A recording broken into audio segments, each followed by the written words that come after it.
और यही कारण है कि हम सत्सेवक भाई बहनों का विश्वास दिन प्रतिदिन इस भक्ति मार्ग पर दृढ़ होता जा रहा है।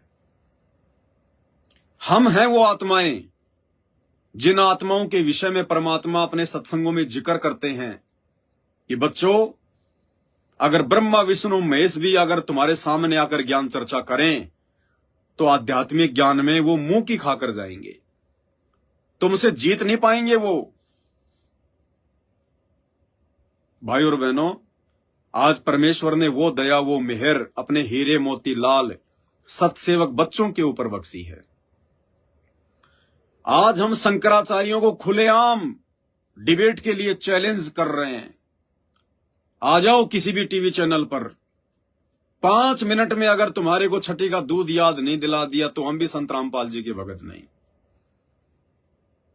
30 लाख लोगों ने वीडियो देख लिया।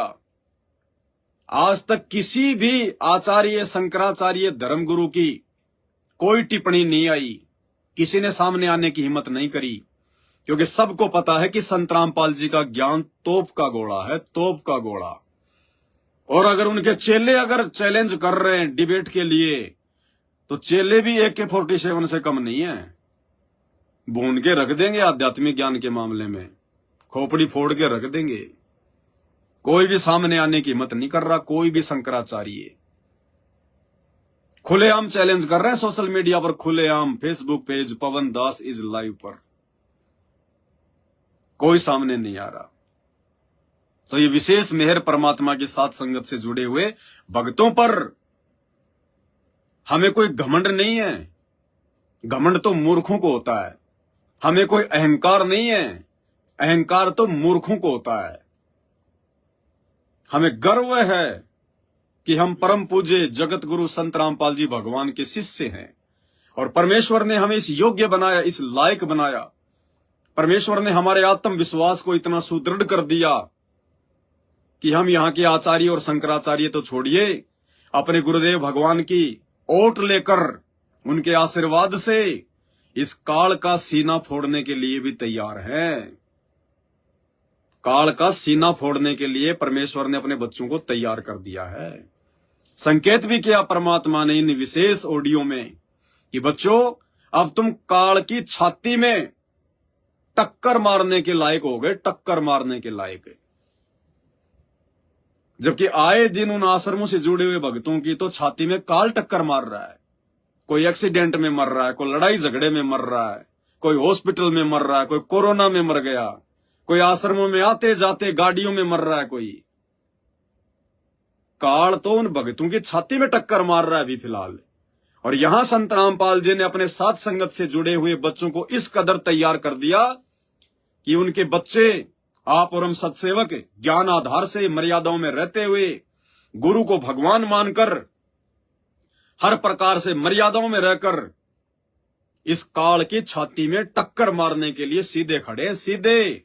और परमात्मा भी फिर कोई कसर नहीं छोड़ता, कोई कसर नहीं छोड़ता। भगवान परमात्मा भी लेके डंडा अपने तत्व ज्ञान का अपने भक्तों की पीठ के पीछे खड़ा रहता है। परमात्मा कहते हैं संत सूरमा शेर हैं, संत सूरमा शेर हैं, गरजे और गाजे। जो संत होता है वो ज्ञान आधार से सीधी टक्कर लेता है, पीछे नहीं हटता। वो सूरमा व्यक्ति जब युद्ध के मैदान में खड़ा हो जाता है, कटना मंजूर लेकिन पीठ नहीं दिखाता। संत सूरमा और शेर, शेर जहां भी खड़ा हो जाता है सामने टक्कर लेता है, चाहे हाथी क्यों ना हो। तो मालिक कहते हैं संत सूरमा शेर हैं, गरजे और गाजे, बाकी दुनिया तो भेड़ है, बिदके और बाजे। तो संत रामपाल जी ने अपने सत्सेवक बच्चों को काल से टक्करने के लिए इस प्रकार से तैयार कर रखा है। और हम तैयार क्यों हुए, क्या रीजन है? हमारे ही भगत भाई बहन जो लाखों की संख्या में सतलोक आश्रमों से जुड़े हुए हैं, वो तैयार क्यों नहीं हो रहे? क्या कमी रही, क्या गलती कर दी? सत्सेवकों ने ऐसा कौन सा आविष्कार कर लिया? तो सबसे बड़ा आविष्कार जो साथ संगति से जुड़कर गुरुदेव के आशीर्वाद से हमने किया है, वो है अपने गुरु की भगवान के रूप में पहचान करना। अपने दिलो दिमाग में इस बात को बैठा लेना कि संत रामपाल जी के अलावा इस सकल सृष्टि में दूसरा कोई भगवान नहीं है, इनके अलावा दूसरा कोई कबीर साहिब नहीं है। ये स्वयं ही परमात्मा है, सत्य पुरुष है, कबीर है। एकमात्र इन्हीं का फोटो अपने घरों में रखना, वो दाढ़ी मूंछ वाले काल्पनिक कबीर की फोटो को घर से बाहर निकाल देना, ज्ञान आधार से अपने घर को आश्रम बना लेना, अपने गुरुदेव भगवान को भोग लगाना। यदि तन और मन और विचारों की शुद्धता चाहिए तो गीता जी के अनुसार पूर्ण परमात्मा को भोग लगाकर ही अन्न जल ग्रहण करना चाहिए। और इस पूरी सृष्टि में, पूरी कायनात में, इस पूरे 21 ब्रह्मांड में, देवलोक में, पाताल लोक में, स्वर्ग में, धरती पर 7 दीप, 9 खंड, 14 भवन, सब कुछ इस 21 ब्रह्मांड में पूर्ण परमात्मा को भोग लगाकर यदि कोई आत्मा अन्न जल ग्रहण करती है तो वो केवल सत्सेवक हैं, साध संगति से जुड़े हुए भाई बहन हैं। बाकी किसी को पता ही नहीं कि परमात्मा कौन है। खुद संत रामपाल जी भगवान के 90% भक्तों को, जो सतलोक आश्रमों से जुड़े हुए हैं, खुद संत रामपाल जी के काल प्रेरित कलयुगी बेटा बेटी, पत्नी, भाई, बंधु, रिश्तेदार, कोऑर्डिनेटर, इनको भी नहीं पता। आज 5 मई 2024 तक इनको भी नहीं पता कि परमात्मा कौन है, कैसा है, कहां है, कैसे मिलेगा। खुद संत रामपाल जी के 90% भक्तों को भी नहीं पता कि परमात्मा असल में कौन है। वो 90% लोग एक कागज के टुकड़े को भगवान मानकर उससे चिपके पड़े हैं। दाढ़ी मूंछ वाले कबीर जी की काल्पनिक फोटो को भगवान मानकर उसके पीछे पड़े हैं। बहुत बड़े धोखे में जी रहे हैं। उन्हें खुद नहीं पता कि परमात्मा कौन है। दूसरों को क्या ज्ञान समझाएंगे, क्या बताएंगे। मैं चैलेंज करता हूं, मैं पवन दास, सतगुरु रामपाल जी भगवान का अदना सा शिष्य, सतलोक आश्रम मैनेजमेंट हरियाणा को गुरुदेव भगवान के कलयुगी छोटे भाई महेंद्र उर्फ मोहनलाल को, उनके बेटा बेटी, भाई बंधु, रिश्तेदार, समस्त जिला कोऑर्डिनेटर और स्टेट कोऑर्डिनेटर और वर्ल्ड कोऑर्डिनेटरों को सरेआम ये चैलेंज करता हूं मैं। साधना टीवी चैनल पर संत रामपाल जी का सत्संग आता है प्रतिदिन 1 घंटा, 7:30 से 8:30। किसी भी दिन साधना टीवी चैनल पर मैं पवन दास तुम लोगों के साथ में 1 घंटे की डिबेट के लिए तैयार हूं। और उस दिन वो डिबेट का खर्चा जो भी होगा, 1 लाख, 2 लाख, 5 लाख, हम सत्सेवक भाई बहन मिलकर वहन करेंगे। तुम्हें 1 रुपया देने की आवश्यकता नहीं है। तुम केवल डिबेट के लिए आ जाओ। तुम केवल टाइम सेट करो, दिन सेट करो, डेट सेट करो, क्योंकि ऑलरेडी तुम्हारे वहां पे सत्संग जो है वो चल रहे हैं। तुम्हारी बात वो लोग मानेंगे। 1 दिन की डिबेट रख लो और सब्जेक्ट होगा परमात्मा कौन है। परमात्मा कौन है, ये डिबेट का सब्जेक्ट होगा। और ये पवन दास 2 कोटि का जीव संत रामपाल जी के चरणों की धूल, कोई घमंड नहीं, कोई अहंकार नहीं, कोई मान बढ़ाई नहीं। लेकिन तुम लोगों के पीछे लगी हुई 90% अंधी संगत की आंखें खोलने के लिए चैलेंज करता हूं।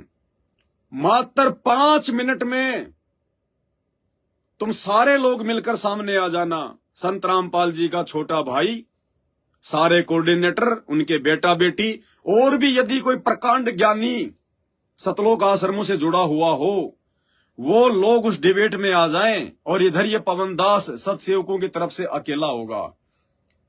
1 घंटा छोड़िए, मात्र 5 मिनट में तुम लोगों को अगर हार नहीं मनवा दी भगवान को लेकर, परमात्मा को लेकर, और तुम लोग यदि ये मानने को विवश नहीं हो जाओ कि हां हमें परमात्मा का नहीं पता कि परमात्मा कौन है और वर्तमान में वो परमात्मा कहां है, और तुम उसको परमात्मा नहीं मानते, मात्र 5 मिनट में डिबेट को समाप्त ना कर दिया, तो ये पवन दास तुम्हें जिंदगी में कभी भी सोशल मीडिया पर वीडियो बनाता हुआ दिखाई नहीं देगा। जैसा तुम कहोगे वैसा ये पवन दास वैसा ही करेगा। ये मेरा चैलेंज है तुम्हारे को। सतगुरु रामपाल जी भगवान के इसार जेल से बाहर आने से पहले पहले कभी भी तुम लोग मुझ पवन दास को डिबेट के लिए बुलवा सकते हो, मैं तैयार हूं। सब्जेक्ट भगवान कौन है।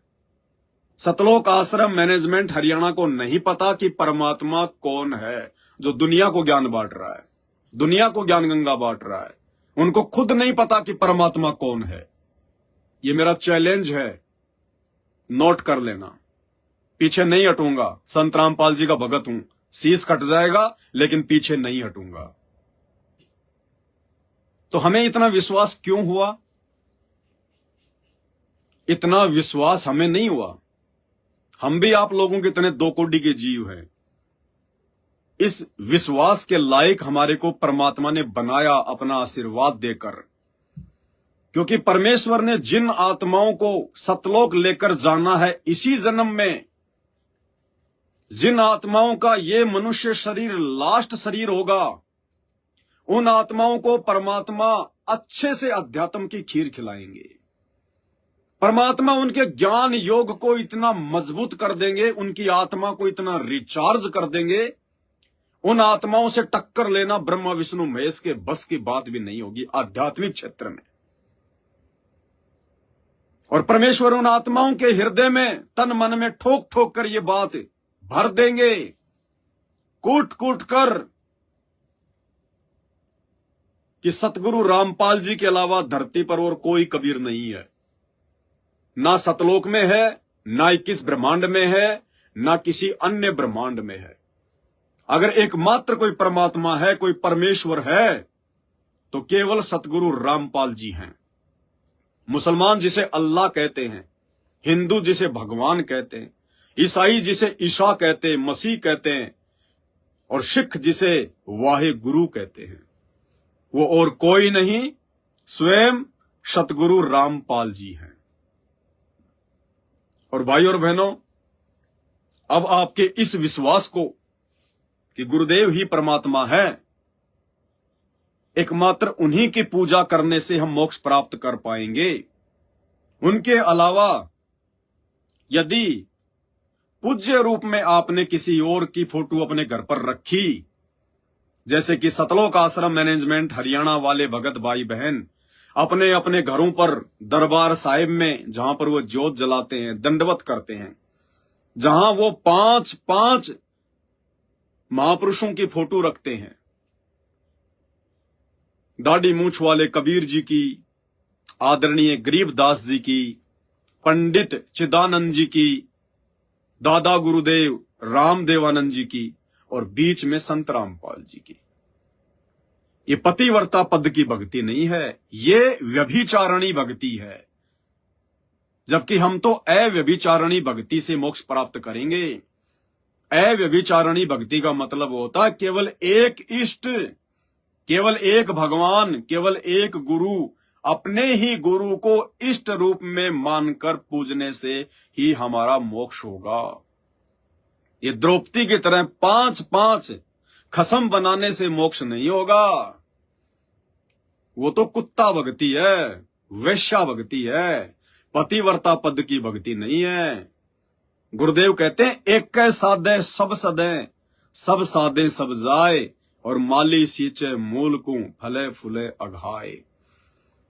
संत रामपाल जी के जिस भगत के घर में, उसके दरबार साहिब में जहां वो पूजा करता है, जोत जलाता है, यदि वहां पर संत रामपाल जी के अलावा किसी अन्य महापुरुष की फोटो है तो समझ लीजिए वो भाई या बहन वो वेश्या भक्ति कर रहे हैं, वो कुत्ता भक्ति कर रहे हैं, वो पतिव्रता पद की भक्ति नहीं कर रहे। वो एक दिन पछताएंगे, एक दिन वो परेशान होंगे, वो दुखी होंगे। विशेष आपत्ति आने पर परमात्मा उनकी विशेष मदद नहीं करेगा, क्योंकि वो परमात्मा के संकेतों को नहीं समझ रहे, वो गुरु को भगवान नहीं मान रहे।